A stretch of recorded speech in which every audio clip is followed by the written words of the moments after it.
talking about how maybe things will work and maybe they won't. Happy anniversary! Happy anniversary! anniversary. Hey, anniversary! Good morning. Welcome to Sojourn Grace. If this is your first time, guess what? We have now done this 365 times. Really? I don't know, 52 times 7? Don't worry about it. Doesn't matter. Whatever. Yeah, I should have, but I just Every tried to hit my day head. this year? No, 7 years. Oh, 52 weeks in a I year. thought you were trying to... 364. So Because you said a year's amount. That was really We skipped one in confusing. 2018. We took Christmas off, so. We've done a year now. We've done a whole year of Sundays. Anyway, welcome. Yeah, that's kind of fun. It's like we're a church in dog years. Okay, where were we? We're just really happy and we're a bit scattered. So what I'd like to say is...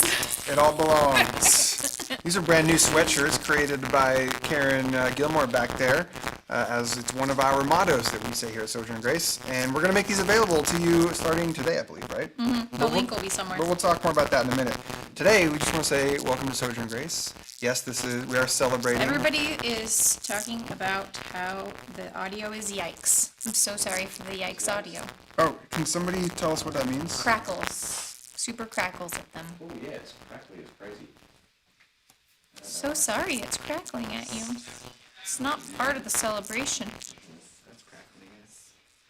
I know what that is. We're fixing crackles. The crackles are being tended to. What about the snaps and pops? The snaps and the pops, no. You have to eat your Rice Krispies yourselves. Somehow they all belong. Who's your favorite of the Rice Krispies?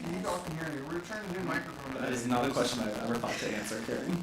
It's over my head right Let's now. have collective conversation now. What's your favorite cereal mascot? Yes. Meanwhile, we're crackling in their ears. Sorry about it. Are other people hearing bad static? Yes, Laura, everyone's been commenting about that, and that's why we're paused right now in what we're doing, because Colb and Ben are trying to figure it out. I just restarted the mic, so hopefully it'll... A good old-fashioned turn it off and turn it back on. Reboot. Reboot. Static's gone on our end. Let us know if it's gone on your It's gone. end. There's a delay, so, It's gone. yeah. Okay. That's better, everyone says. Happy anniversary! It all belongs. It's fine. A year of Sundays. All right, let's get started. That was a long cold open, It so was. we better get going. We have a lot of celebrating to do. Hey, we are joined this morning by our dear friends Eric and Sarah Nichter, and looks like some of their crew. Who are And in where? I don't know, can you tell us where you're at? We are in Destin, Florida at a state park. Dustin, Florida. Didn't you? Destin. Destin. Not Dustin. Okay, I'm at Dustin's house in Florida. Tell Dustin we said hi. For those who don't know, Eric and Sarah are some of the founding family Co-founders of Sojourn members Grace of Collective. Sojourn. I was going to say, and their kids, but which kids were even around back then? Was it No just- one when we founded They had Ocean zero was born kids? into None. Sojourn. Yeah. Yeah. How fun. All three of their kids were. Yep.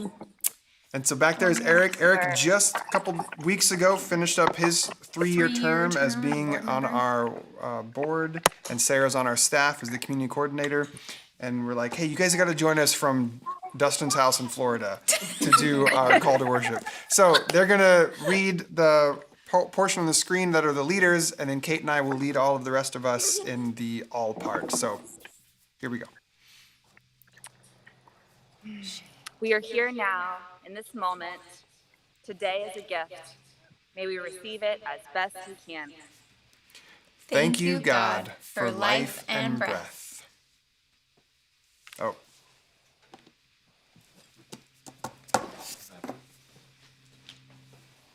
Hi, everyone. Thanking What is the God. next- Thanking God.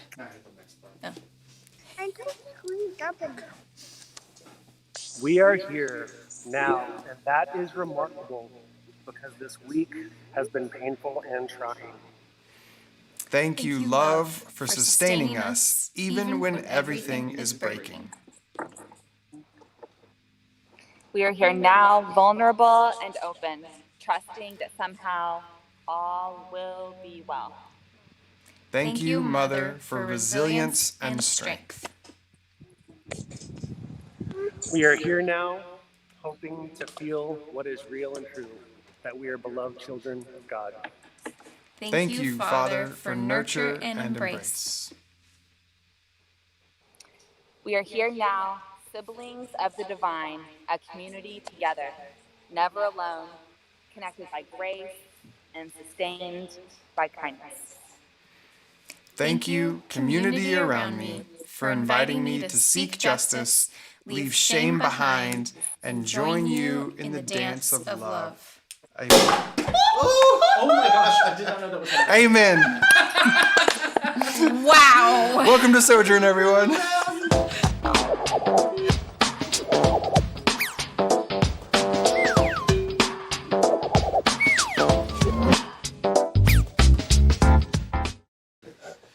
When we know it's a plan and we're still unprepared. The pulpit is so pretty. Okay. Deep breath. Sing Yeah, something. I gotta get my heart rate down. You got it. Let's do a real old school Sojo song to kick things off. One we've done since the days we were back at the Martins' home in the living room.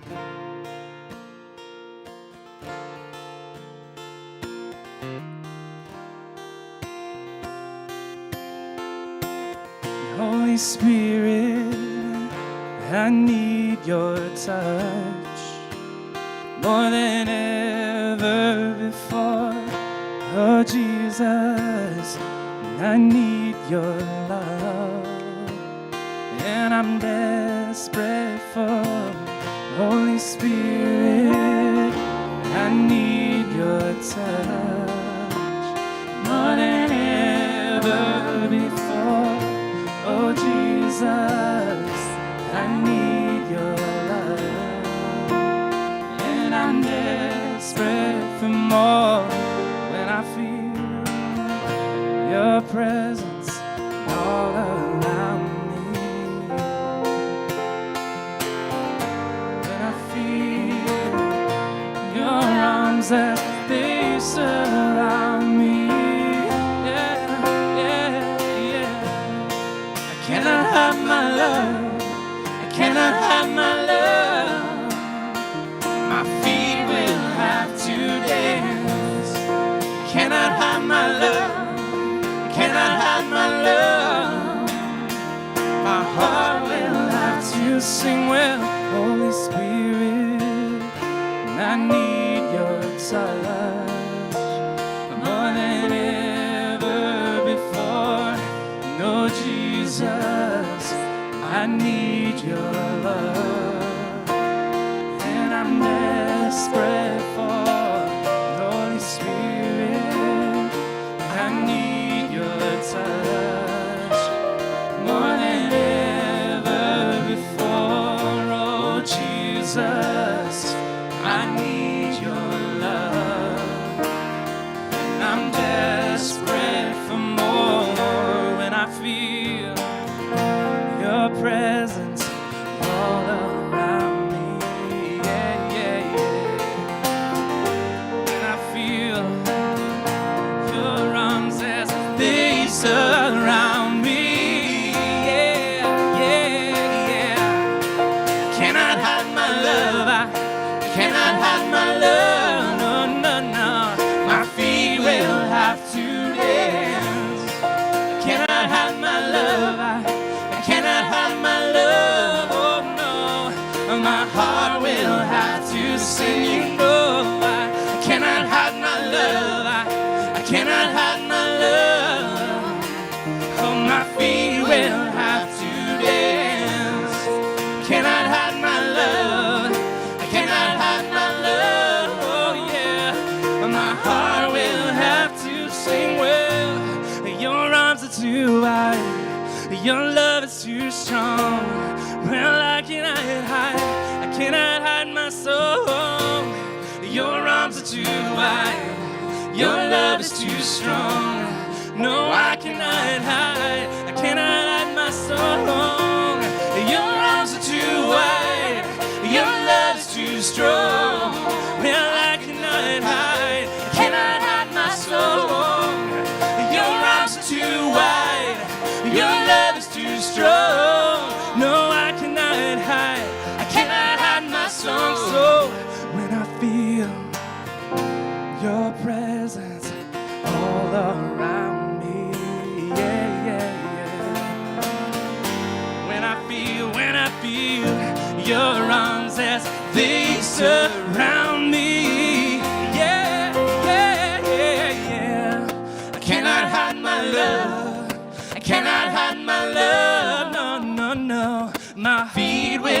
have to dance.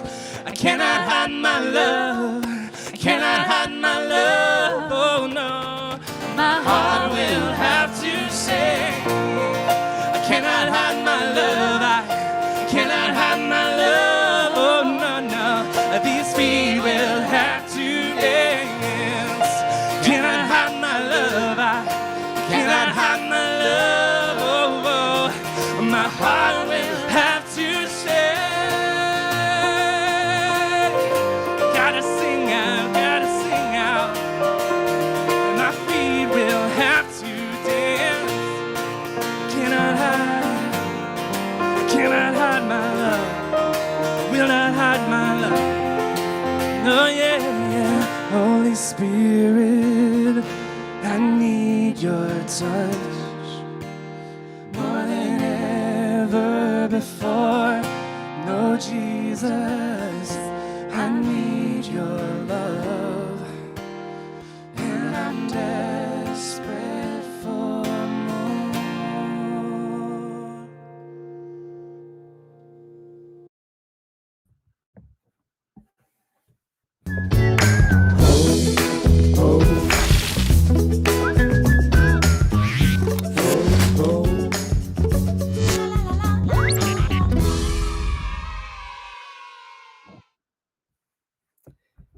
Good morning. Welcome to Sojo, where we celebrate everything about you. My name is DJ, and I am excited to be here today, and I'm glad to see all of you. Thank you for joining us. So right now I'm going to invite all the little kiddos, and then I'm going to tell you that I'm glad you are here. So we're going to do a short meditation right now. So right now I need you to stretch up to the sky.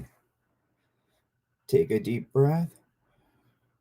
Let it go real loudly like you're blowing out a candle. Hands up on your belly. Take another deep breath. Feel your body expand and remind yourself that you are loved. Blow out that breath again like you're blowing out onto a dandelion. I want you to picture the seeds blowing in the air. And think of yourself sending out all the love in your heart to everyone else in the entire world. So, this morning, I'm going to read you a short story about a wonderful lady, a wonderful woman who accomplished so much. Her name is Qian Sheng Wu. She was a physicist that was from China. Born in a tiny town in China, Qian Sheng traveled great lengths to receive an education. Although it was uncommon at the time, her mother, a teacher, and her father, an engineer, believed their daughter deserved to study just like her two brothers. Their village had no girls' school, so her parents founded one. She soon attended boarding school, then traveled to the university in Nanjing, and later all the way to the United States. In 1936, she enrolled at the University of California, Berkeley, and after receiving her PhD in physics, moved to the East Coast, eventually taking a job at Princeton University. Her research made her a prime candidate to join the Manhattan Project at Columbia University, the U.S. government's secret program during World War II to build the atomic bomb. She was one of only a handful of women and the only Asian American to work on the historic project. After the war, she moved to Columbia. And in 1956, two male colleagues approached her with an idea. The law of conservation of parity suggested that all subatomic particles decay symmetrically. They believed this wasn't always true, but since they were theoretical physicists, they needed Qian Sheng to conduct an actual experiment. She knew this could be a groundbreaking discovery and skipped what would have been her first return trip to China to work on it. The Wu experiment, as it became known, proved her colleagues' theory. Her male colleagues received the Nobel Prize in Physics. Unfortunately, and sadly, Jian Shang was left out. In 1975, though, she was awarded the National Medal of Science. She was the first woman elected president of the American Physical Society and is recognized today as one of the world's leading experimental physicists. Her book, Beta Decay, is a standard reference text in the field of nuclear physics. We thank Sheng Wu for her accomplishments, and our world has been made better because she was in it. During this week, maybe you and your family could discuss Miss Wu and what she accomplished. And just like her, you, all of you, can accomplish so much. Thank you. Have a great morning, and I hope you enjoy the rest of our service.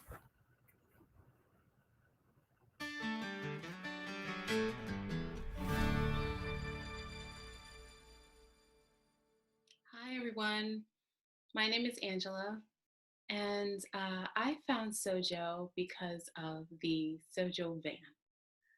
So I was in my neighborhood in PB, and this van drove in front of me, and I stopped in my tracks looking at this van. And it wasn't about how it looked, although it did have an unusual look to it, eye-catching, but it was the feeling that came over me as I stood and watched this van drive past me. I just remember being like, whoa, what is this? And I'd love to say that I showed up the very next weekend, but that's not how it went. It probably took me another 6 months to walk through the doors of Sojo. And it was such a profound experience for me. I would say a profoundly life-changing experience for me. Prior to coming to Sojo, I had been involved in various spiritual paths, and they, how do I say this? They didn't celebrate our humanity. So leading up to coming to Sojo, I was really just disillusioned, and I felt like there was no place for me in spirituality or the me that I was beginning to step into, my truth.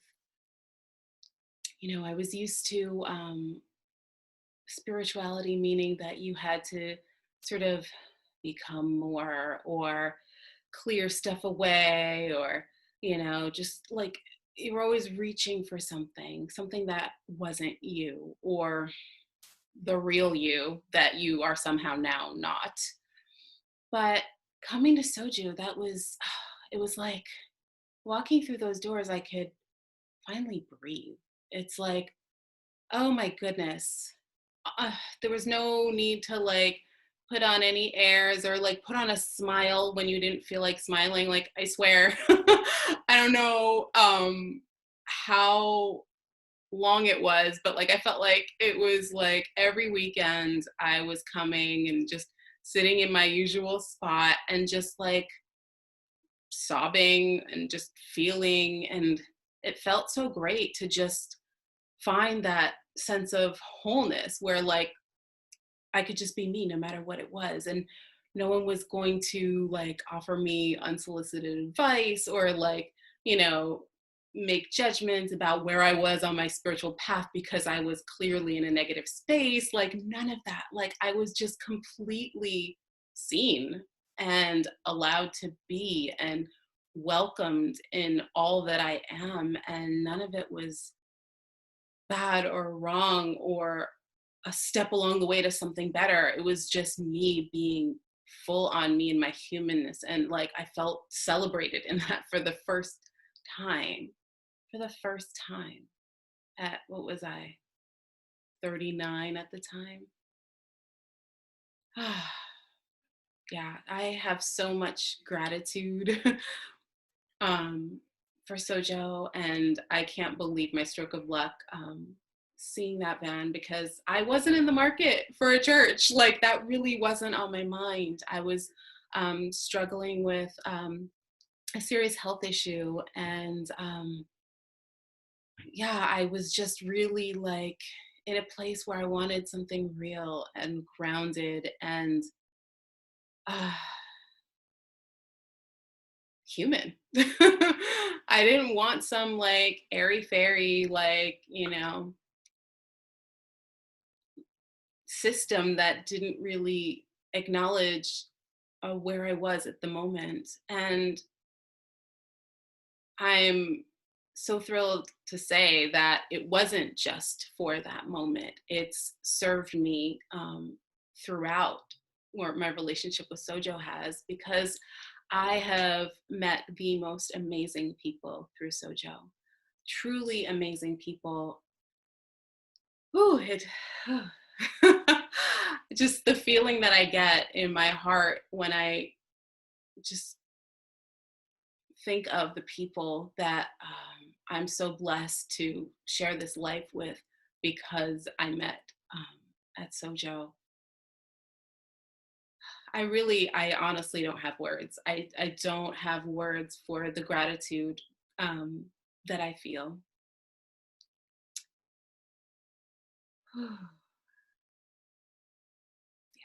Yeah, it really does render me speechless. I'm so grateful. So thank you all for being here and contributing to this beautiful movement that is Sojo, the celebration of our wholeness and our humanity, and welcoming it all. Yes, I don't know what else to say. Thank you, Kate. Thank you, Colby. Thank you, everyone. Love you all. Bye-bye.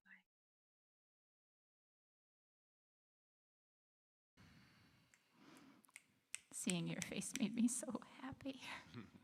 The stories. Yeah. We live for the stories. I also feel like I was not in the market for a church could be the headline on our website. Just going to throw that out there. My goodness. Well, speaking of stories, this song has a story. It's a Sojo song. It's a story about us. And about once a year, I tell the story, so we're probably at that point. For the folks who haven't heard this song before, who've joined us in the last year, this is one we wrote, and it's about one night at a Sojourn small group. It was a bunch of queer folks in a room talking about their faith experiences, and the question was posed: how do you reconcile your spirituality, or your faith, and your sexuality?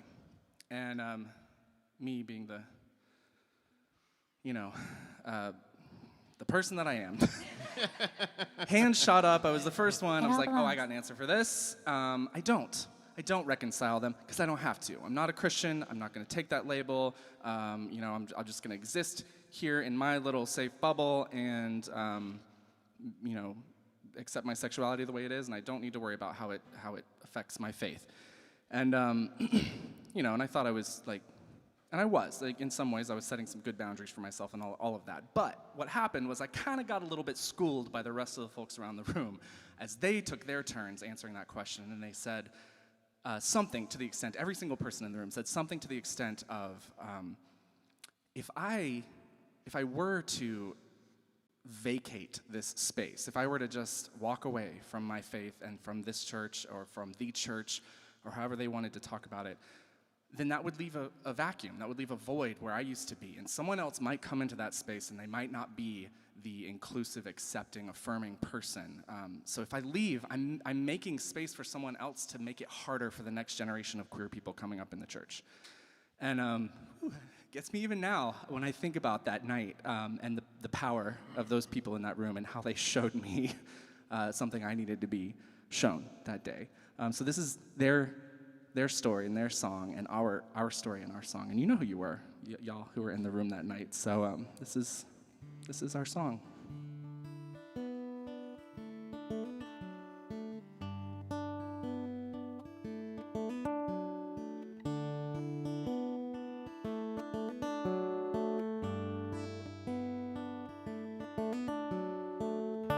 It's been a while since I sat with you, without a knot in my chest. Oh, it's been a while since I wanted to. I always felt a little oppressed. Oh, it's been a while.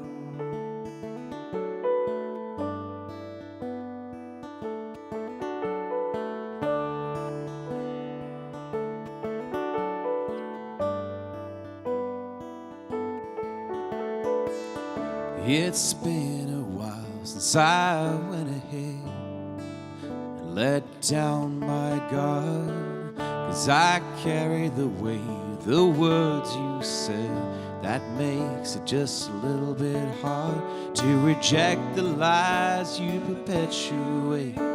But you're not the keeper or the pearly gate. It's been a while, but I'm coming back to fight for my place. Good day to come back home. You sent me away, but I was never alone. You were afraid there was not enough, but you can't run out of love. So I'm here to stay, and I'm sitting in the front row. It's a good day to come out of the shadow. God made me good in every way, so I raise my voice to celebrate a good day.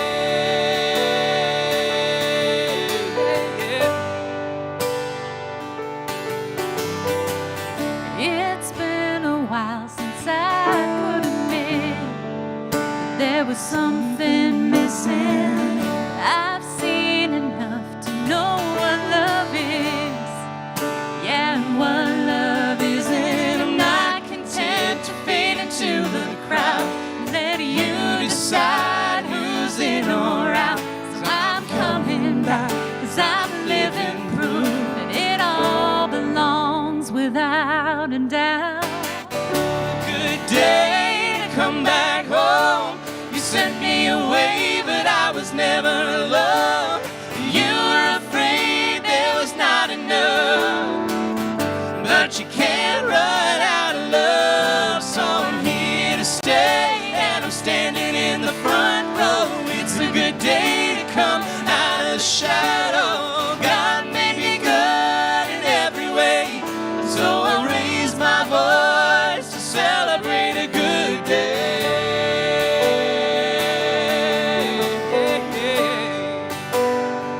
I'm gonna celebrate.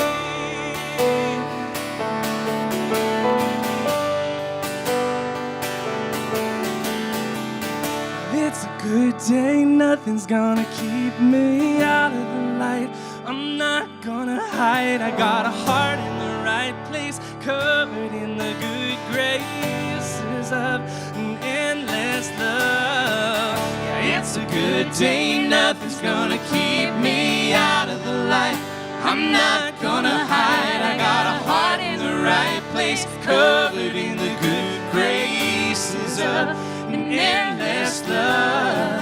A good day to come back home.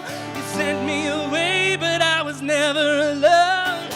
You were afraid there was not enough, but you can't run out of love. And we're here to stay, and we're dancing in the front row. It's a good day to come out of shadow. God made me good in every way, so I raise my voice to celebrate a good day.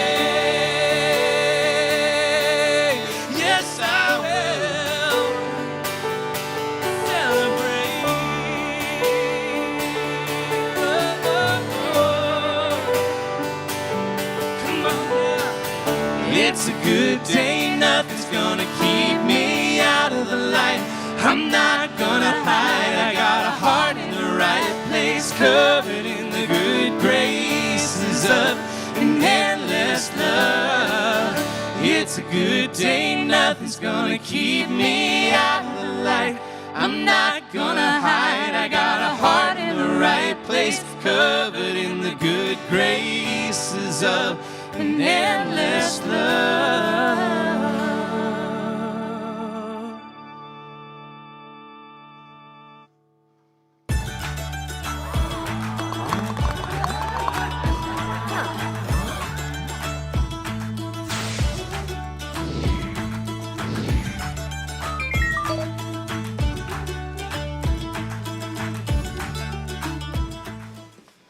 I love that song, Matthew Blake Lovegood. Thank you for showing up and saying yes. Yeah, people were To saying writing that that they'd song. never heard that story before and that they love the song, and knowing the story makes the song even better. Okay. This is that awkward time in our service. Wait, which one? Oh, I feel right. like we have quite a few. The most awkward time, where we pull a random card out of this box. Let us know if the sound crackling thing is back, because Oh, does the mic be making sure all of us? yes. All the time. In theory, all the Sure what is it called when people are in all the other people in the room? Audience? Yes, the audience. The non. By the way, did we note the birthday balloon and the goodie bag from Tom Thank Carey? you, Tom. Up in Canada. That's what this is from too, And right? also, yes, Tom delivered, and thank you so much, Tom. Thank you, Tom. Chocolate-covered strawberries, pineapple, and apples. Tom found us, I think, back in 2017. He and his wife would live in San Diego part-time and Canada the other part-time. And when they were here, Nice. they would come to Sojourn. But he still comes to Sojourn. Oh, this is fun. It just says, what's something I would never guess about you? I like this question. Dun, dun, dun. What is something we would never guess about you? I feel like I wear everything right on my I sleeve. was going to say that, but I didn't know if it would be appropriate. I'm like, I feel like you let everybody know all there is to know about I you. don't think there's much left to guess. I mean, I think Sojo peeps at this point know this about me, but maybe the average person wouldn't know that I'm very much an introvert, that I present oftentimes as an extrovert. That's a good but- one for you, yeah. but, People assume you're an extrovert because yeah, you're yeah, a yeah. leader and you're like more out there in terms of creativity and presence, but you're such an introvert. Yeah. That's a good one. I love people, and What about y'all? they drain me in the best ways. Let us know. I'm watching the YouTube comments. Kate's watching the Facebook. What's something? Thank you. Thanks, Holly Houston, for affirming that the mic is good. I appreciate that. Ooh, Nan says people wouldn't guess about her that geology is her favorite subject. I like That's it. true, Nan. I would not. That would have been probably 7th on my guesses of your favorite subject. Jazz is like me and says, what haven't I told you You guys? sweet fours. I know. You don't know how to keep things to yourself. You never guess there's something.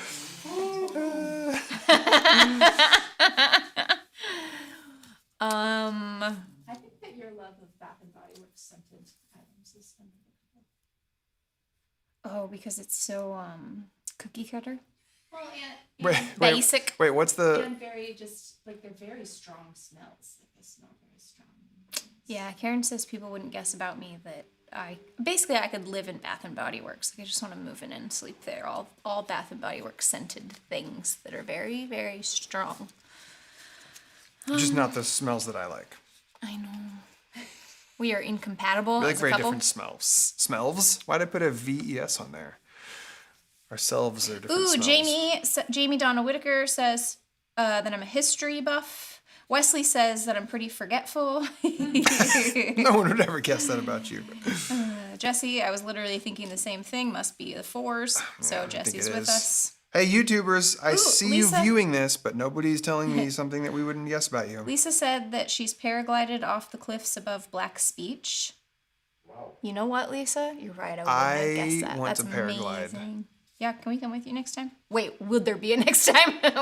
Especially over Was that a Black's one and Beach, that'd done? be a funny beach to paraglide Yeah, over. that's amazing. I love it. I think a lot of people that have met me in this part of my life, which is to say sort of, I don't know, progressive Christian pastor part, they're surprised to learn that I like the sports. I'm very much a fan of the National Basketball Association, and I love to golf. Amanda says that she loves Taco Bell, and then she's not sure if this is the appropriate answer. This is her default for all questions. Just Taco Bell. I love Taco Bell. It's the new Jesus Sunday school answer. We love Taco Bell too. Bell? Oh, hey, maybe that's something no one would guess about us. We love fast food and junk food. Oh, that's what people wouldn't guess about me. You think of me as so like granola, but I love junk food so much.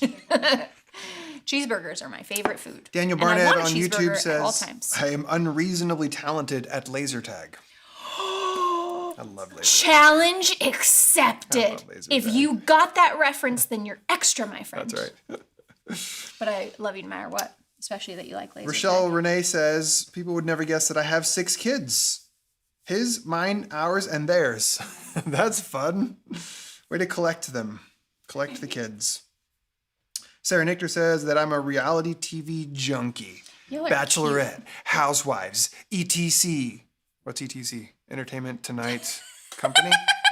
You replied to Lisa and said, you may have seen my buns below. I love it. If they didn't know that about me, there you go. Bill Pitts said that he was Chuck E. Cheese for a year. That's amazing.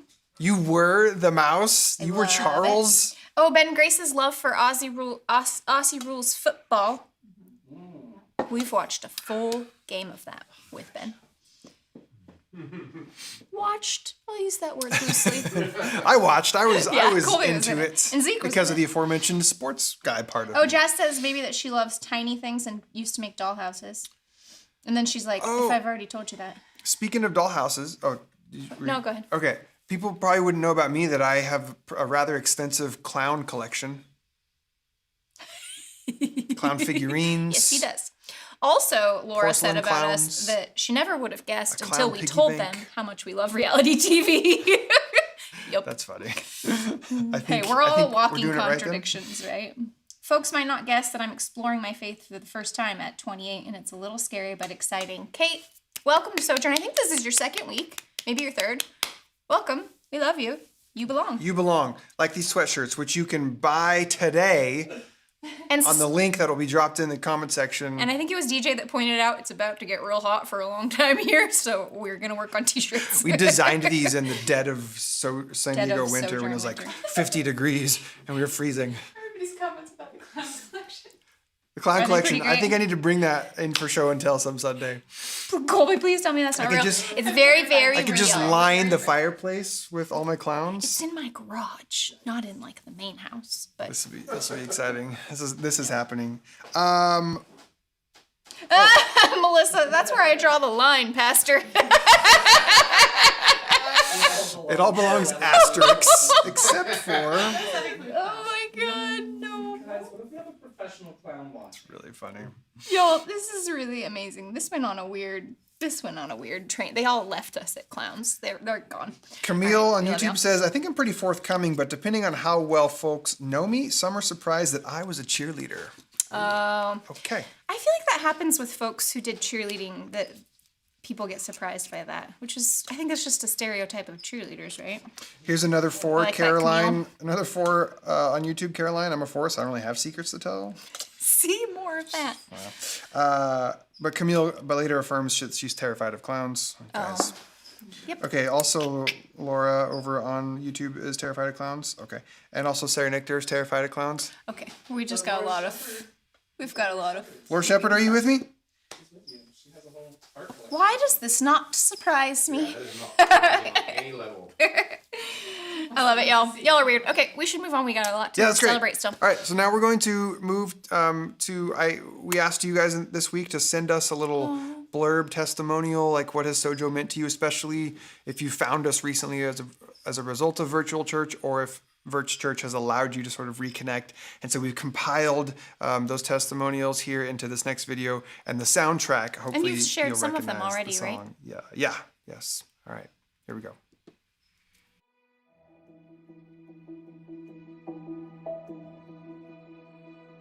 This is a hymn for all our best laid plans. This is our requiem to longing. We stand in memory of what might have been. We stand apart in our belonging. This is our dirge for all the futures lost. We mourn the comfort of security. We stand ahead of the unmeasured cost. We stand as one in our priorities.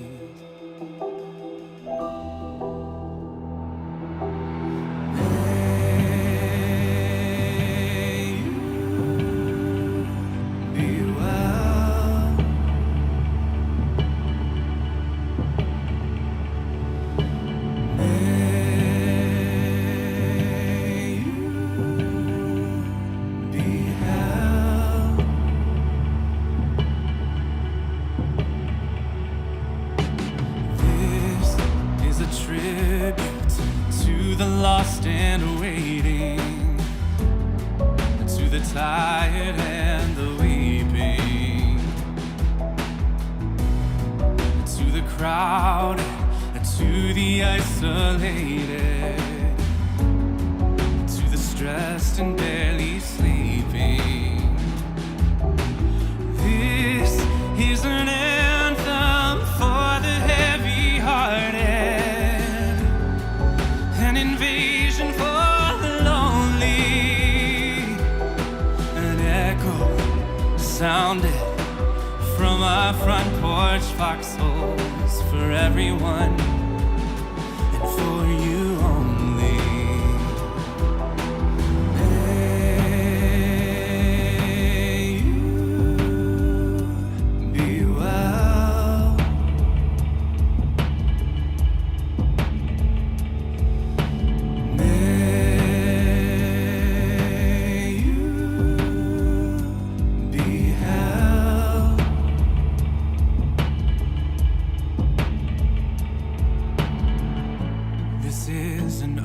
To every strength and connection, a love song to our empty spaces, the way that hope abides in shadow form on silent streets and covered faces.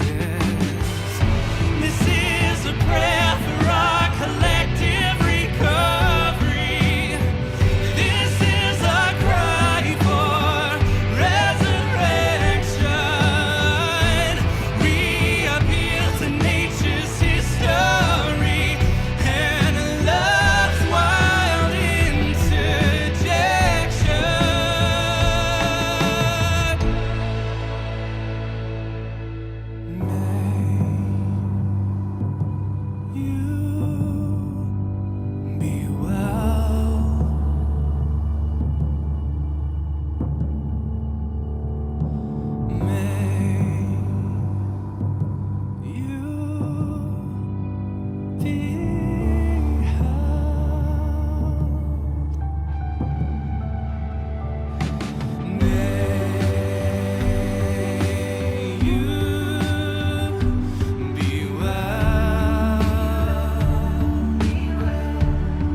That's my favorite music video that we've ever made.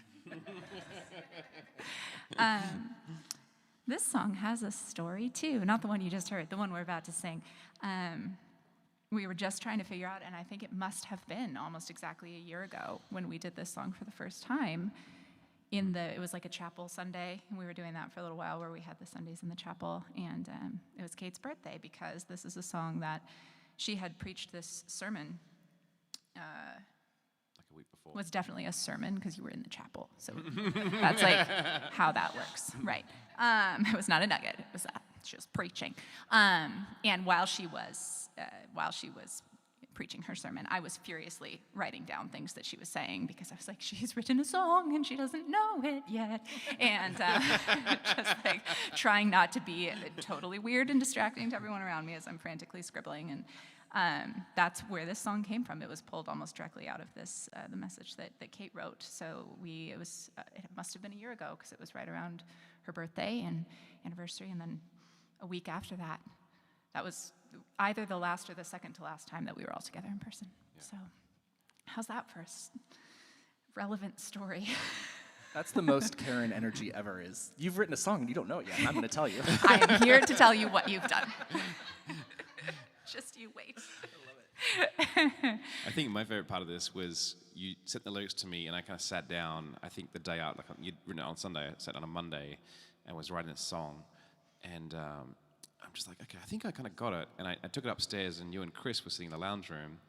And, Chris occasionally floats into Sojo and, kind of is not someone who I think has a big claim to a faith life. So I'm just playing this song, and I'm just staring down, obviously, at the lyrics of the song as I'm playing it for Chris and Karen in the living room. And I look up at the end, and Chris is just, like, wiping away tears. And I was like, okay, maybe there's something here. So, yeah. This is Somehow It All Belongs.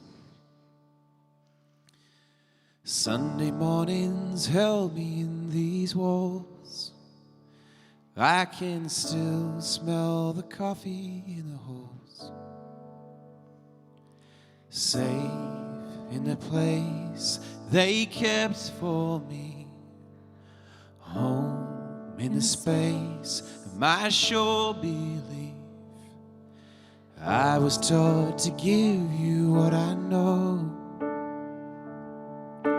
Lead you in the way that you should go. Love what remains when I walk away. What do you keep when I couldn't stay? It took years to tie the truth around my fingers, to salvage all these sparks out of the cinders. Turning over tables for the love I couldn't leave. Little one, here's what I believe. You'll miss what you had to lose. You crave the last thing you choose. And once or twice you'll get it right. For every time you get it wrong, somehow it all belongs. Somehow it all belongs. You will find the beauty in the light, the captivating shadow in the sunshine, the cold in your bones as the fire burns. The lesson you are is the way we learn. And I will tie all these truths around your fingers. I'll help you find the sparks among the cinders. I will turn over tables to defend the space for you to find your own way. You break what you try to keep. Come awake when you're fast asleep. The rhythm and the melody, the silence and the song. Somehow it all belongs. Somehow it all belongs. There'll be grace on grace on grace on grace. There'll be grace on grace on grace.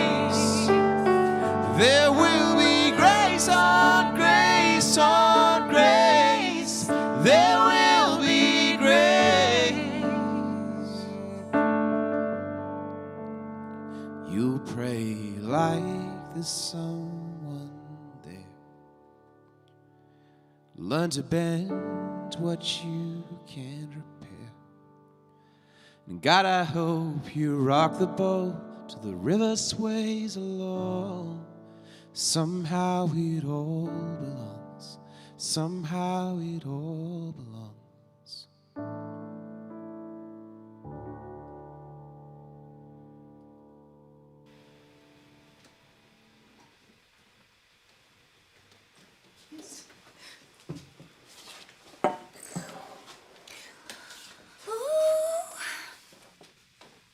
Boisers.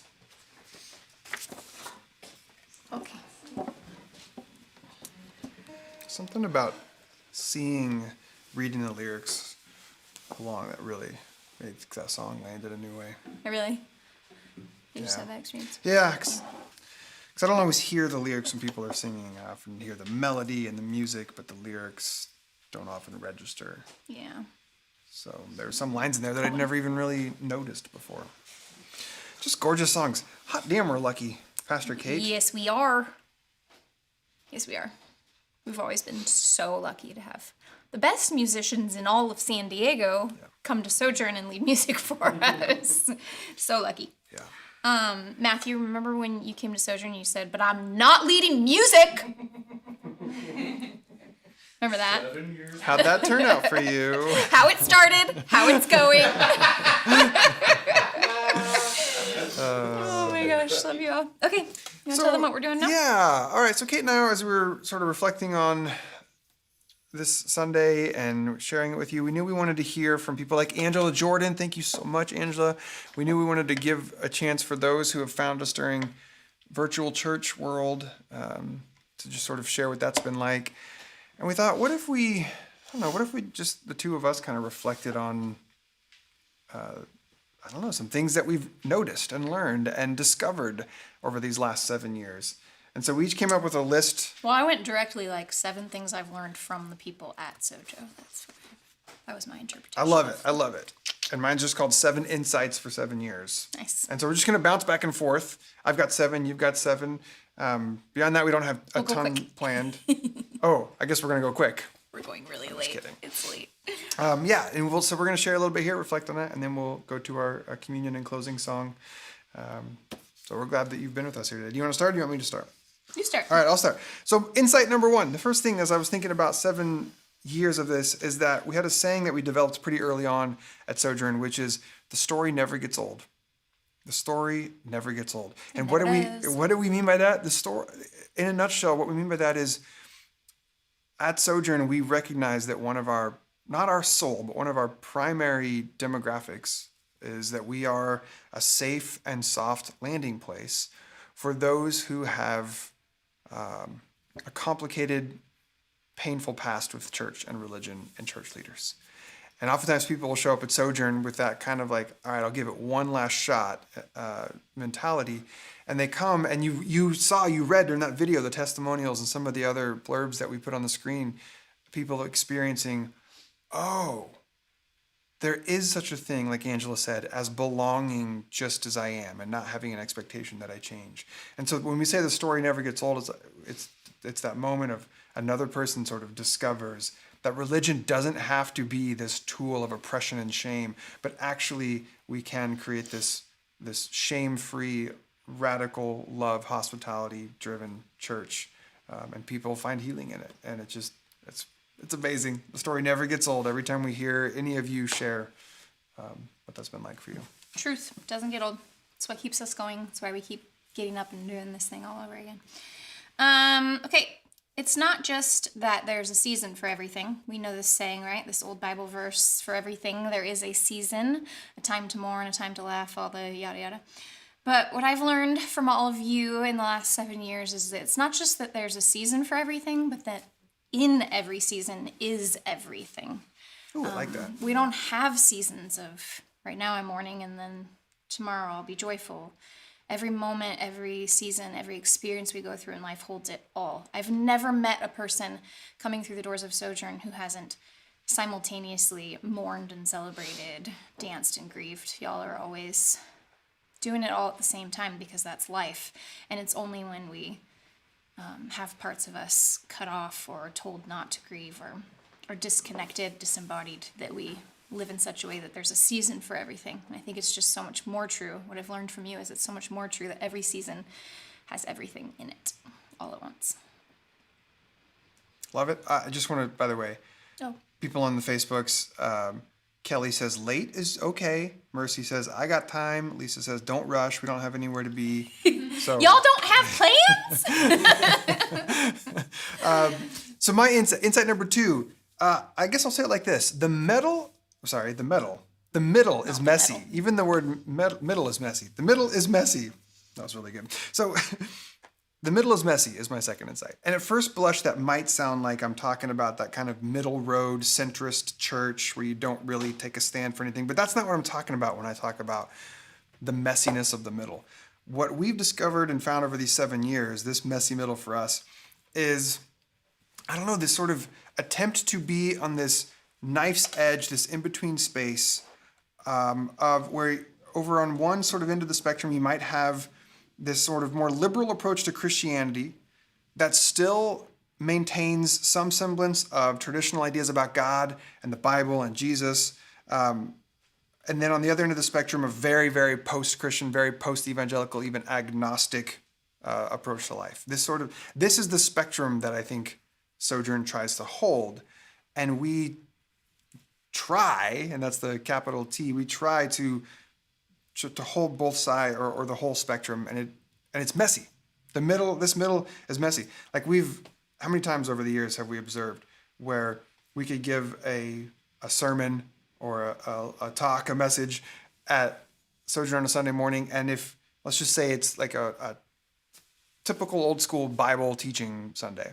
Open up the passage, break it down, figure out its original meaning, figure out what it means for the life. We will inevitably hear from about half the church with the feedback of, oh, I love it when you teach from the Bible. I love it when you get all Jesus-y. Oh, that was so refreshing. And then, of course, the other half of the church will be like, yeah, so can you maybe give me a heads up next time when you're going to get all Bible-y, and so maybe I'll skip that Sunday. And then the very next Sunday, we'll have a message that doesn't ever reference the Bible, doesn't talk about Jesus. It's a different type of message altogether, and the feedback just gets reversed. The feedback is, I thought I was coming to a church. Yeah, I thought this was a Christian church, and then the other half of the church is like, oh, that was so good. I loved it so much. So my insight is just that the middle is and can be messy. And this is just true. We've tried to hold a big space for a lot of people, knowing that we're not always going to get it right, but trying to invite people to move towards this messy middle. I was even thinking about, like, what's the one thing that sort of unifies the entire spectrum? I think it's the Enneagram. So I think we could do Enneagram series, but even that lately I've noticed people be like, Enneagram again? So I don't know, maybe we've run out of our magic card. But anyway, so that's some insight into Sojourn these last 7 years, this attempt to sort of be in that middle space, knowing that we have significant portions of the community that are very, very different from each other. Yeah. Messy middle is really just it all belongs. That's really what that is, right? Okay, what's my next one? Oh, this might be my favorite insight that y'all have taught me over the years. Y'all have shown me that broken and whole are not opposites. The antithesis of whole is not broken. The antithesis of broken is not whole. This is the first church that I've ever been a part of where wholeness is even mentioned, let alone is the mission of the church. And so as we've sought after wholeness, even before we put into words that was, like, explicitly that was our mission, it was still what we were seeking after. And I have had the extreme privilege of walking with folks who come in to Sojourn for the first time. They walk in and they are just shattered to pieces. They're just broken. Everyone who walks through the doors, they walk in just shattered to pieces. They're just broken to bits. Broken human beings. And then I've had the extreme privilege of walking with them and watching them move to wholeness, to experience wholeness. Like, I get to actually see the journey from what they were when they first walked in the door to what they are now, to where I just marvel at, is that even the same human in there? Like, you can see them carrying around that self they first were when they walked in the doors, but they're just a different person. But in that experience, what I've learned is that there is not one bit of any human's shatteredness that is lost as they gain wholeness. No one ever stops being broken to bits. In fact, the most whole humans I know and have experienced are the ones where that brokenness, that shatteredness is just right on the surface. Like, you ask them their story and they'll just break and tell you every bit of the pain and the loss, the brokenness. Brokenness doesn't go away. And so what I've actually realized is that when people become whole, they don't cease to be broken. They cease to have missing pieces of themselves, which is why they end up actually being even more broken apart, because all of that pain and all of that loss, everything that shatters them in their life, they hold right here. None of it is missing anymore. They've found the pieces of themselves.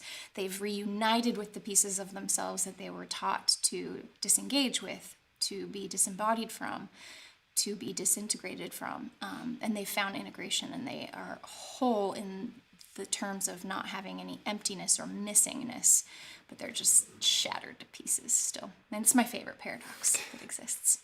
Broken whole people. Speaking of paradox, that leads to my third insight coming off of, yes, the middle is messy, but the magic, insight number 3, is that the magic is in the tension.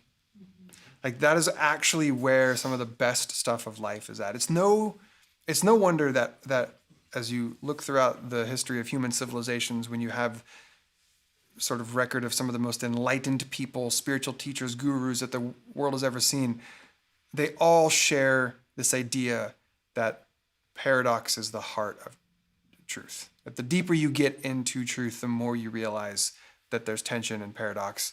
The yin and the yang, they are inherently connected. And so, yes, the middle is super messy, and it can be complicated sometimes to especially build an organization where you're trying to hold such a vast, like, did you know that one of the top 10 most secretive, surefire ways to build a church is to just have everybody believe the same exact thing?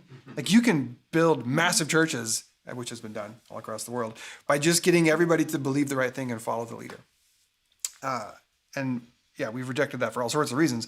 But for us, the tension found in the middle, and some of my most favorite stories are when the aforementioned spectrum that I referenced earlier are watching those who are maybe on the far end over here realize, oh, I can actually let go of some of that to hold space for people over here. And then those folks realize, oh, I can actually let go of pieces of that to hold space for over here.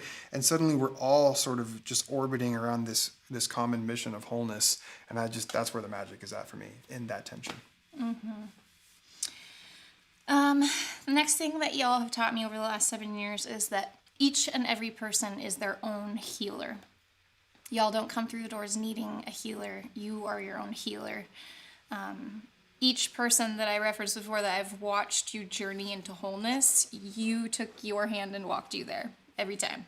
Every time. There are no exceptions to this rule, ever. What Kolb and I do is we sit with people and we hold space. We walk alongside you. When people ask us for advice, we say back to them, I think you already know. And we just repeat back to them what they've already told us. And then they make their own way. Everybody is their own healer. Love that. Insight number 4. Here's something that has been profoundly shouted into my face hole for 7 years, and it's this. As it turns out, humans are generous, compassionate, and good. True. It is easy, especially in this day and age, to go the other way with that humans are the worst and we don't deserve nice things. That's why we can't have nice things. Yeah, all of that has some truth to it, but I think what's more true is that humans are generous, compassionate, and good, and we've gotten a front row seat now for 7 years to some of the most incredible acts of generosity and compassion that I've seen in my 20 years of ministry. I just jotted down a few things here, but this is honestly just a really short list. A tiny list that this community of Sojourn in 7 years has reminded me just how amazing humanity is, in that we have assembled and distributed hundreds of care kits, and care kits are like these self-contained packages for those who are living on the streets. We have provided Thanksgiving meals for hundreds of people, again, who are homeless. We have helped provide emergency shelters for those who are suffering from refugee crisis. We have an ongoing partnership with this incredible children's home down in Tijuana called Unidos por Siempre. We've established, in the midst of some of the most intense economic uncertainty of this last year, we've established these helping grants that, like, we've only talked about money, I think, twice during the last year at Sojourn, and it was to say, hey, what if we created this pool of money called helping grants so that if people needed financial assistance during the pandemic, we could help them out as an organization. And you showed up for that. Incredible. Speaking of money, 7 years, we've now existed 7 years as a church, as an organization, which is just phenomenal to me. Including 1 year in a pandemic. Including 1 year in a pandemic. In-person gatherings. That we have, that we're paying the bills still. This is still amazing to me. And then just countless examples of people helping people, of seeing a need arise in our community and then them just being inundated with care and kindness and compassion, whether that's emotional need or financial need or any other sort of need. God, I have seen over and over again these last 7 years how gracious and generous and compassionate humans are. Mm-hmm. It is absolutely true that everyone is their own healer, and y'all have taught me that we heal in community. We heal alongside each other. We all act as mirrors for each other. We act as these divine reflectors to see God in each other. We walk alongside each other and hold each other up when we need to go through that beautiful stage of healing where you can't even move. Healing just can't happen without each other. So you're each your own healer, and we heal together. My fifth insight is this, is that our name is Sojourn, and we embody that name. Like when we chose this name 7 years ago, it was largely driven because it articulated this deep belief that we had that life is about the journey. And the word sojourn is about a short stay somewhere. And we're like, life is kind of like that, where especially the spiritual life is like that, where you're constantly moving and growing and evolving. You might even say that transformation is the point. And in the last 7 years, I've seen that in so many different ways and so many different levels, that we have really embodied this name of being Sojourn.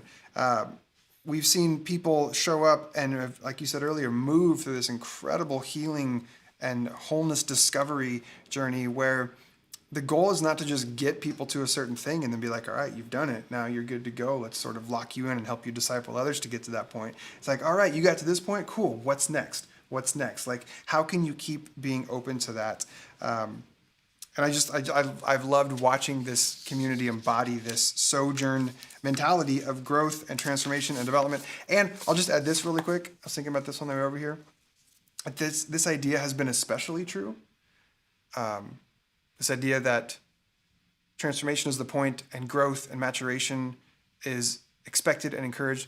This has been especially true at a leadership level. And what I mean by that is for many, many, many, if not most pastors and churches, growth and change is like a death knell. Like it is discouraged for most pastors to change, to grow. No wonder to churches evolve. are so unhealthy then. Mm-hmm. Like you just sort of keep the status quo, and so many pastors in our world are afraid to grow, are afraid to ask questions, are afraid to get curious about their own faiths because the system depends on them not doing that. Mm-hmm. And we have we've had different iterations of ourselves for 7 years now. Like our system depends on us doing something. Yes, and you, the community, and the leadership and the board is constantly keeping that in check. I was gonna say been supportive of that. Like it's just it's not a big deal if Kate and I change and grow and evolve. In fact, it's expected. So yes. My sweet kiddos at Sojourn. I could have done all 7 insights just about these kiddos, but when I started doing it that way, it got too much, way too much. But this one insight I wanted to share about Sojourn kids. So before we started Sojourn, I was the pastor of children's ministry at our last church, and we very strictly followed a church curriculum that was written by someone else, and we just used all of the the resources and followed that strictly. So there was like exact ways that you thought about things and did things, and it was a more open experience, you know, what do you think, kids, than I'd ever experienced previously. It was very progressive and inclusive, but it was still a very strict curriculum that was like, it was in a tradition, right? It was giving kids Christianity, and which is beautiful, totally beautiful. It's great. And when we started Sojourn, I had this giant dream from growing up in all of these evangelical Sunday school environments where I'd also worked and helped build children's ministries, and then having that one experience at a progressive church of leading that. When we started Sojourn, I had this wild, wild dream. Do you remember how feisty I was about it? Oh, yeah. I don't know that I've been more fiery about anything. I don't know what was in my head, but I just knew that, like, that's where I wanted to go. I could see it, and I just insisted that we do it that way, which was the way of, like, not giving our kids a doctrine, or, like, not even handing them even a progressive or inclusive version of Christianity. Yeah. Because I believed in my bones that if we handed kids themselves, that they could do it all on their own, and that was better. It was a more whole way to do it. The insight is this: kids don't need to be taught spirituality. They actually need to be protected from our propensity to rob them of it. Yeah. Because we will. I mean, kids are born, because we're all inherently spiritual beings. They're born practicing a flourishing spirituality. Have you ever met a more curious being than a 4-year-old? No. Right? So they need to be protected from our robbing them of curiosity and magic and joy and grief and expression and emotional intelligence and feeling, which they have all on their own the second they're born. It's almost like if you don't have faith like a child, you will struggle to see the kingdom. Yeah. Love that. Insight number 6 is that this church planting, growing, leading thing in 7 years has simultaneously been far harder and far more rewarding than I ever would have imagined. Both hand. Yes. Both hand. I read a report the other day about how 1/3 of church plants are just out of existence by year 4. They don't make it to year 4. And here we are at year 7. And so you add the church plant statistics, and you just add small business, how hard it is to start a small business, and then add a layer of it being a nonprofit, which makes it an additional challenge. And then add on top of that part of our main constituents are people that don't really like church and don't want to go to church. There's a lot of layers that make it so that this experiment is both shocking to me that it's still around and also not, because we just see how important it is and how good the work is. So anyway, I've been conscious of, man, I think if I would have known, and granted, before we started Sojourn, I'd been in full-time ministry for, 13 years at that point. So I wasn't naive to the world of full-time ministry, but I was unaware what it would be like to start something from the ground and to be, for lack of a better term, the sort of co-leaders of the thing, where that I'd always been in a supportive role. Hard. If someone would have really just sort of laid out, here's realistically what it's going to be like, I don't know that I would have signed up for it, honestly. Anyone hiring at Costco? And we've been dreaming about church planting for years prior to that. So it's just hard. It's been really hard. And also, at the same time, this has been far more rewarding than I could have dreamed. Far more rewarding than I could have dreamed. Kate and I are regularly in awe that we get to do what we do with you all, with this community. We get to help people find and discover and move toward greater levels of spiritual, social, and emotional wholeness. Like, I just don't know that life gets, I don't know if that's the meaning of life, but that's the meaning we're making out of our life. And it has been really, really good to get this front row seat. It's just, I don't know, it's been harder and far more rewarding than I could have ever imagined. I concur. Hey, you know what else y'all have taught me? You've taught me, and I feel like you reteach it to me every week probably, because this is a hard one for me.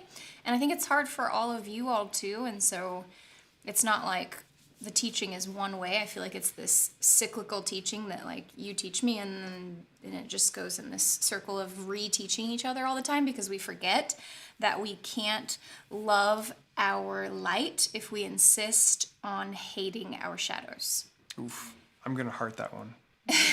This heart on Facebook is for that. And Sojourn has this unique ability to teach that deep spiritual truth. I believe it is like a universal deep spiritual law. Like that's just how the world works. You can't not have that. It's just, it's an organic truth about life. And I feel like Sojourn has this unique way of bringing that truth to light and having people live in it because people are,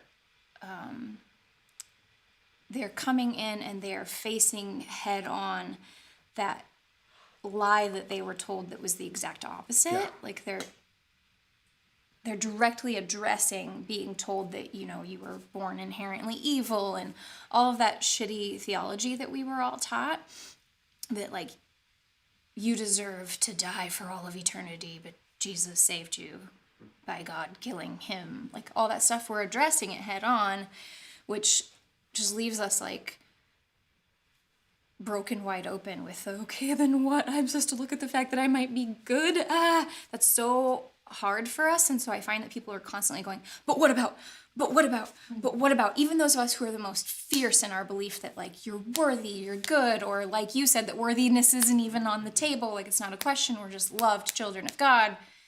Like even those of us who most adamantly believe that on a cognitive level, our very bodies are still going, but what about, but what about, but what about, but what about? And it's that final, I don't want to call it final because obviously the whole growth thing is cyclical, but it's final to something, to a specific healing journey in spiritual wounding. It's the final step of deciding that you will love your shadows. That's the one that sets you like over that giant hurdle and into just regular life of healing wounds and not just the spiritual wounding that you know how we get like so we're just so overwhelmed by our spiritual wounding and all that spiritual abuse and baggage that we're carrying with us that like it's as though that's our only life pain, and that final hurdle past that to where you can just like live is learning to love your shadows. Oof. I've seen y'all do it. It's beautiful. I was going to say, I'm 7 years in, I'm still working on it.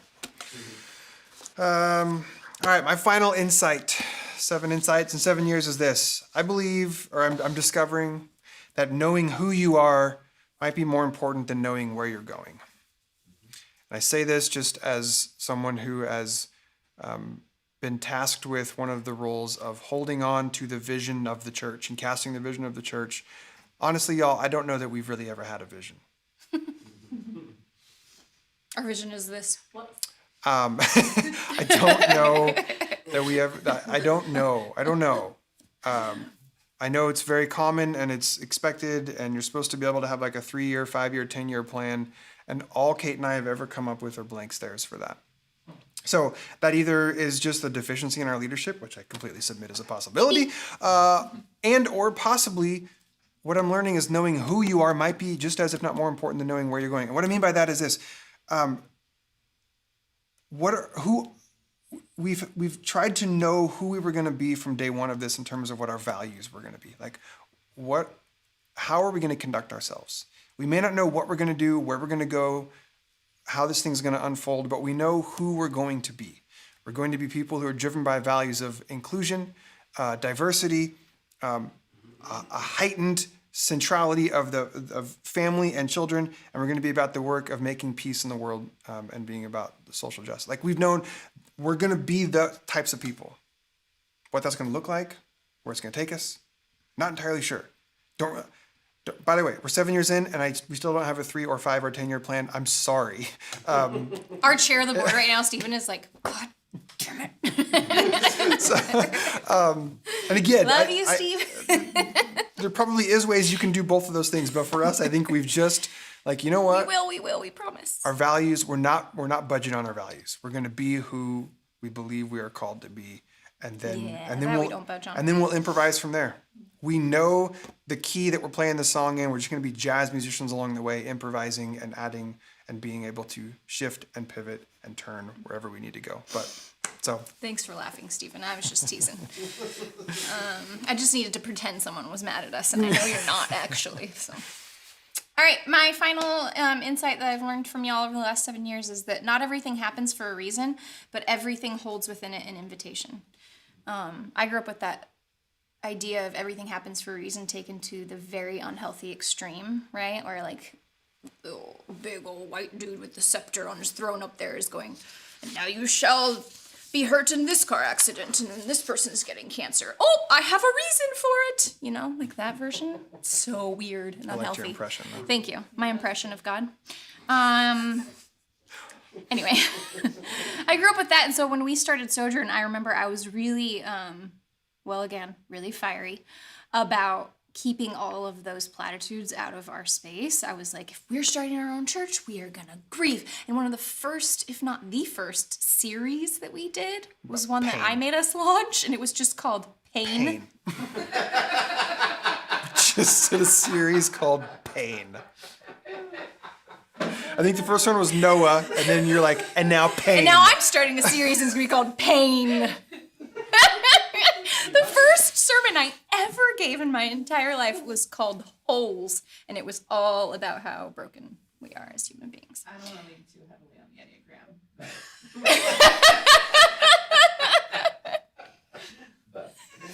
Anyway, but yes, Enneagram personality, it's always who I'm going to be. And it was just coming from this place of like, we will not do that. We will be a place where we address everything. And so that idea of everything happens for a reason was to me. And then you do that thing where y'all, I've healed with you, in community with you, and you grow, and you come back to that place of like transcend and include. And it's not that I'm now going to go around going, everything happens for a reason, but there's this like, you've all shown me that as you sit in spaces where you can just sit in your pain together and be real, that in that there's always an invitation, which isn't the same thing as the God up there moving the chess pieces. It's something entirely different. It's this choice we have to make meaning out of our lives, and not even making meaning, just responding to an invitation to growth, an invitation to connection, an invitation to wholeness.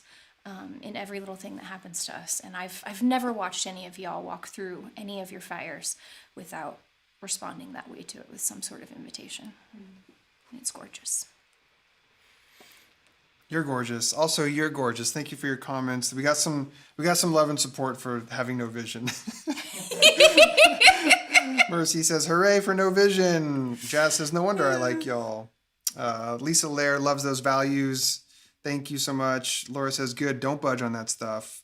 I like Michelle Elder saying, at 7 years, I think you can now call it retroactive 3 and 5 year plan. Ooh, I like it! Of course Michelle would say that. Thanks, Michelle. My nephew Elias really wants to say hi, so. Hi, Elias buddy. Reed. I love you. And Mercy's like, pain? No wonder I love you all.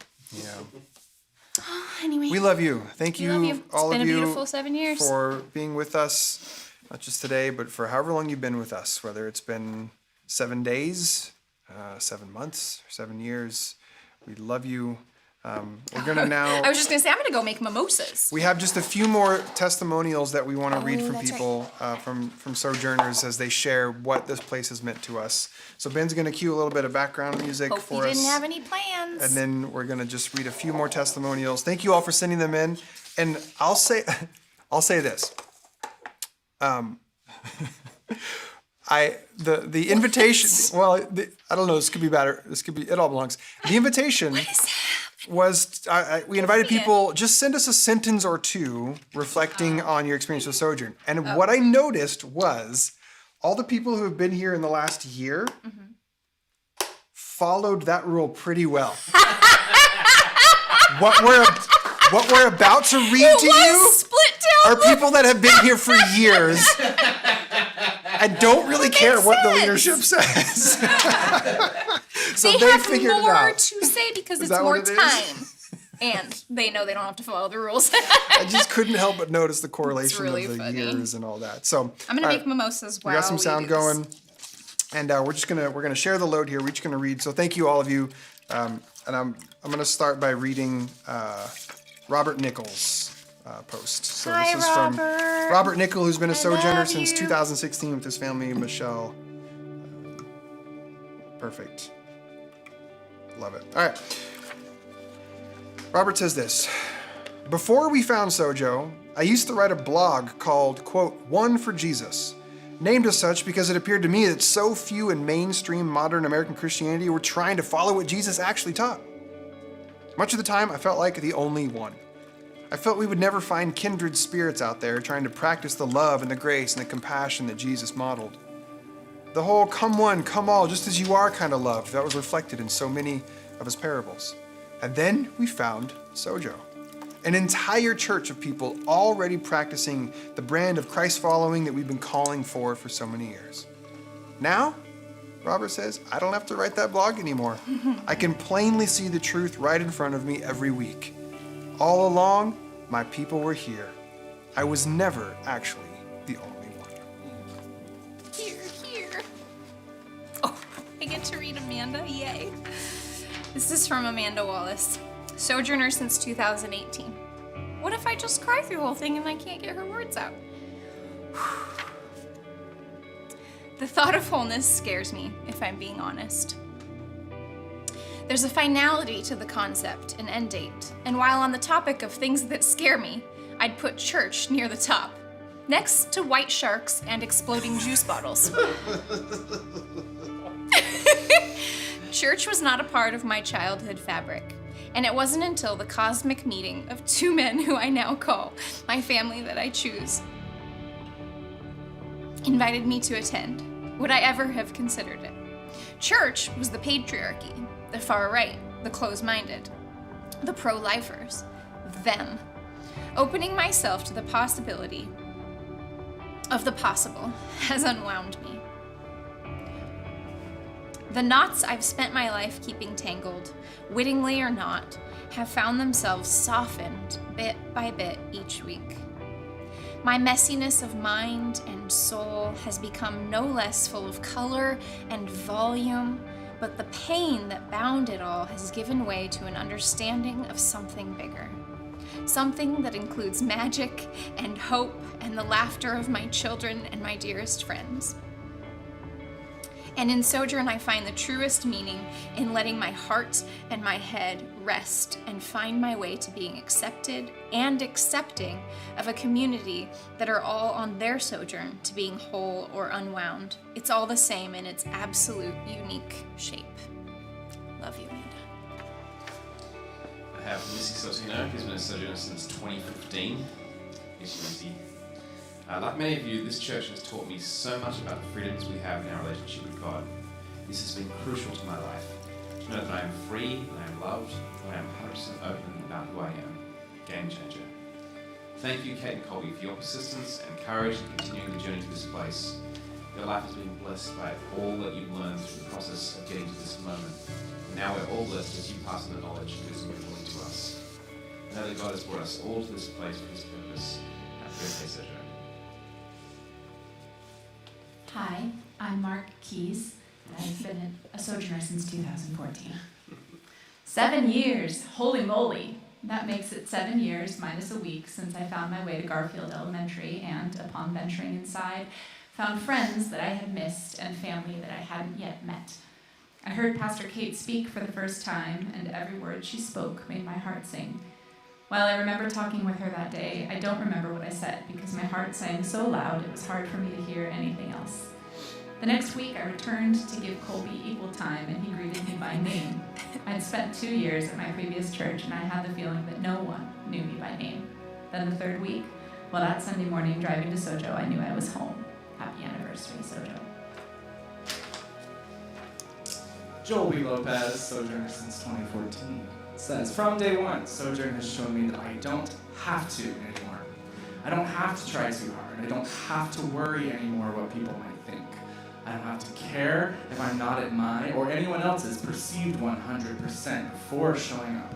I don't have to fake a smile if I'm having a bad day or in a crabby mood. I don't have to always be on. I can show up as I am in all my chaos, ugliness, and the beautiful disaster that I am. And I know I'll be embraced as such, or left alone to hang in the back of the room until I'm ready to be embraced as such. I don't have to, and that will be enough. And I will be loved even still, and I don't have to do anything to feel worthy of that love.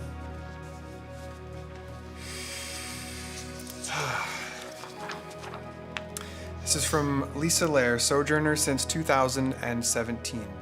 I'm going to attempt to refocus the camera by staring at it. It was great how it sort of focused on the back row when they were reading, and now... Maybe it'll. There we go. Oh. Thanks for hiding back there. Cover your eyeballs. Lisa writes this. Joining Sojo 4 years ago was a surprise to me because I hadn't been in church for over a decade and wouldn't have thought I'd end up with the crowd so much younger than me.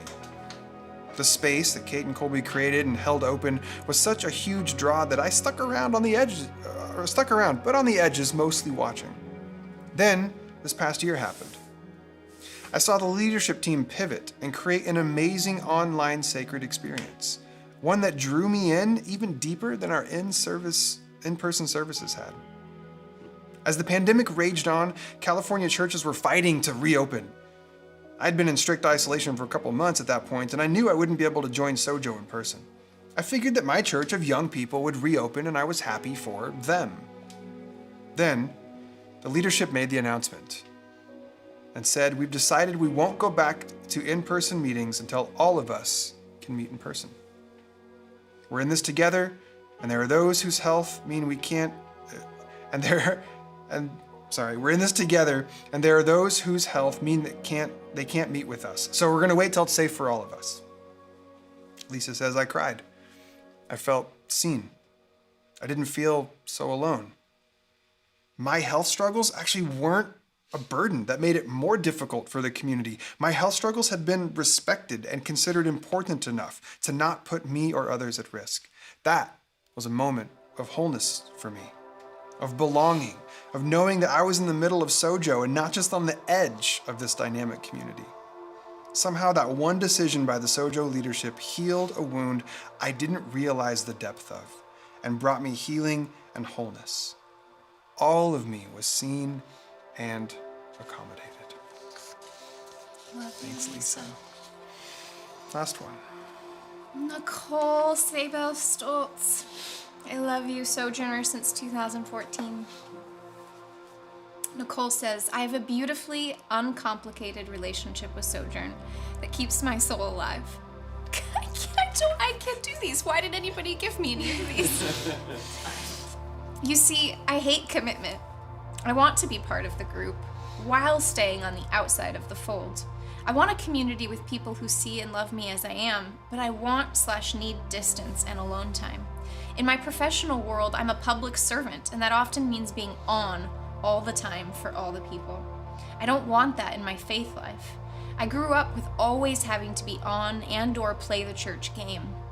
Prior to COVID, you'd see my family sporadically at church, and it was okay.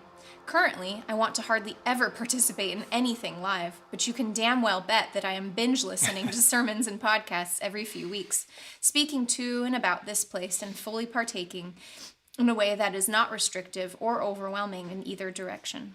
And while I'm not fully pleased with this distancing self, I know that it is the phase I am in on this current journey. And when it's time to step up and step into being a full-on church-going, faithful sort of person again, Sojo will be there, welcoming me with open arms and celebrating the progress of my journey, never forcing me to conform to something or someone I'm not.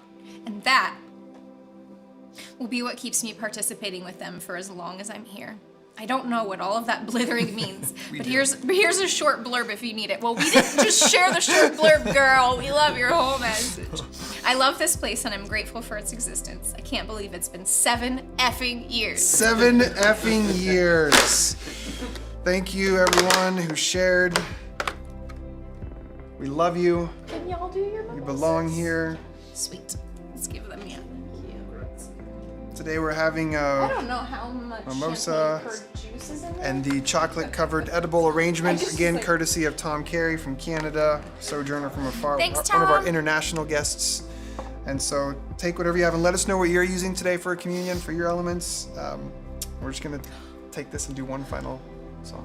Yeah? When I was buying the mimosa ingredients this morning at Smart and Final, that's right, there was a guy in front of me also buying mimosa ingredients.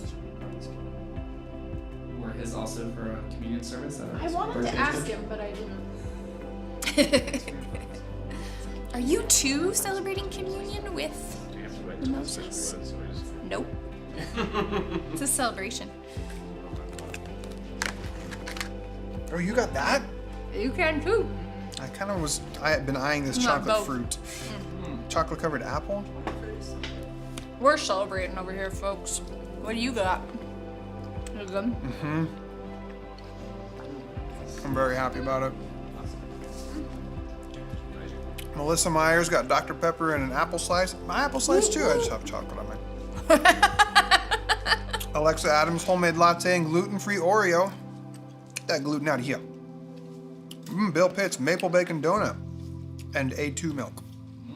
Is that from that donut place in Oceanside? I think it was. Laura Shepard going old school. Oreo dipped in milk.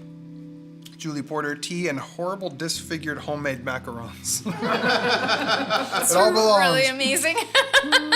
Nailed it. Kate, welcome back, Kate. Coffee and toast. Lisa Lair, tea latte and granola. Bridget, Sprite and pizza. We're having lunch for communion today. Way to multitask. I mean, Cheers, baby. we did do the longest Happy 7 years. longest Love you. live stream service we've done. Love you all. Can we do one last song? What What a song are we weird doing? command. Oh yeah, great song to end this thing out Oh. on. Yes. Yes. That line in Jolby's letter that he sent him about being left alone. Blithering? Can we just call them all blitherings now? Yeah. I like that Being word. left alone in the back of the room. When I first walked into Sojourn Grace, that was my fear. My fear was, Kate's gonna be mad at me. My fear was that I would never be able to be left alone in the back of that room because I walked in and went, there are not enough people here, and I cannot be anonymous, and I will be seen here, and I don't know if I'm at a place where I can be seen in a church. That feels vulnerable and not okay to me. So I left, and I didn't come back for a while, and what I have learned being here, what you have taught me, and you have taught me, and you have taught me, and you have taught me, is that I can be alone in the back of the room and never be alone in the back of the room at the same time. That's it. That's be the alone whole at the front thing. of the room. Yeah. Or be alone in the front of the room or in the middle of the room. And that is my holy thing. That is my holiest thing. So thank you for that. We're going to sing a song at the fireplace.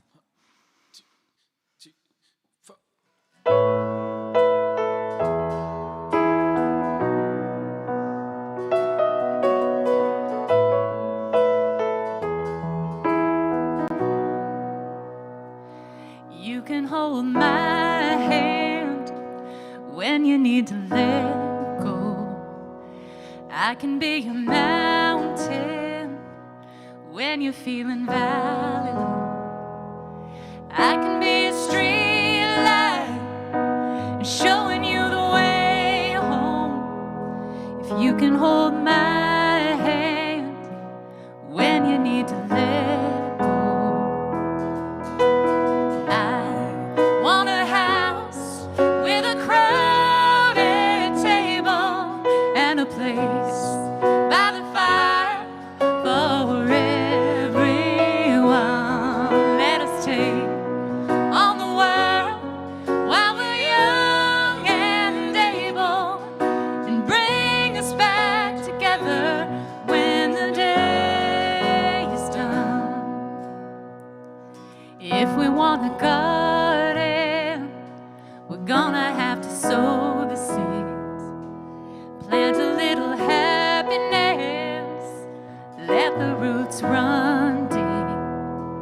And if it's love that we give, then it's love that we reap. So if we want a garden, we're gonna have to sow the seed. Well, I want a house with a crowded table and a place by the fire for everyone. Let us take on the world while we're young and able, and bring us back together when the day is done.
Excellent.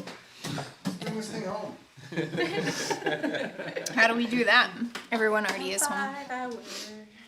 Oh, What's up? we have a house note. We have a house notes? Where's the button? I don't know. We can do it again. Oh, really? Hey guys, we have a house note. How?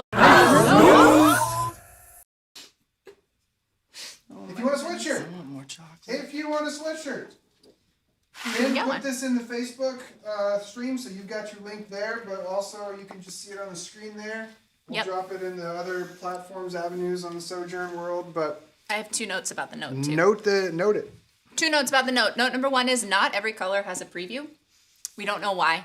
It's weird, but not every color has a preview. So if you are like, I saw Karen wearing this particular color and I want to have it, but it's not listed on there with a preview, just message me. I'll tell you which one it is, and it'll be fine. Go green. Numbers, that's Heliconia. There you go. The one that she's wearing. So This you know, is Irish green. it's the first thing that everyone would guess. I think you know Heliconia. what color mine is. Yeah. Anyway, thing 2 is yes, we see your requests for t-shirts, and t-shirts are coming. T-shirts will be the phase 2. Yeah. Next phase. Phase T-shirts. 2. Because this is San Diego, and we're Phase 2. rational. I feel like there's another house note that we were supposed to share. Is there not? I'd like to have this. Oh well. I don't know. If we missed it, we'll post it somewhere else. This was fun today. Yeah, it was. Thanks for It celebrating. went a wee long, but it's only because you all We're said that was celebrating. fine. So You're celebrating. we're celebrating. Deserves 2 hours of live stream, right? That's true. 7 years deserves 2 Look at hours of these live little streaming. pineapples. I know. I haven't tried Those the are so pineapple cute. yet. I really want to try the Strawberries are pineapple. extraordinary. You want to share a pineapple with me? Yeah, let's do it. Nice. Should we let people go about their day? They're gonna wash Okay. their feet. If you want to send us videos of you eating, we'll watch it. The Smart and Final pastry is so good. Yeah, it's insane. I Just thought so you you said the is Martin really hard to final pastry. The Smart final Final. Martin Is it your final pastry? Smart and Final. Smart and Final is a great store. Have you been into a Smart and Final? Delightful. Yeah. It's a good I've not. store. Good story about that store that we'll tell you after we finish the live stream. Okay. That was the most difficult thing I've ever eaten on camera. Which thing? one? The pineapple It was thing. challenging. Really I was challenging. I working have my way pineapple juice on through. my elbow somehow. Why are you guys having such a hard I don't time? know, Because but you don't I eat was- like me, where I just shove the whole thing Maybe. in my mouth. Like I was having that experience myself, and then you said it. I'm like, oh. We have to eat and think about how we look while we eat and think about how everyone's perceiving how we Yeah, look. It's that's all true. very complicated. It's a lot. I like how Melissa Mayer said by the end of 2021, she vows to have every color. It all belongs. Nice. Love that. Me too. That's my plan as well. Nice. They're such Yeah. good sweatshirts too. They're so cozy, I soft. had to make sure there wasn't a stain on this morning because it's the only thing I've worn all week. We all match all the time in our house. Now it's great.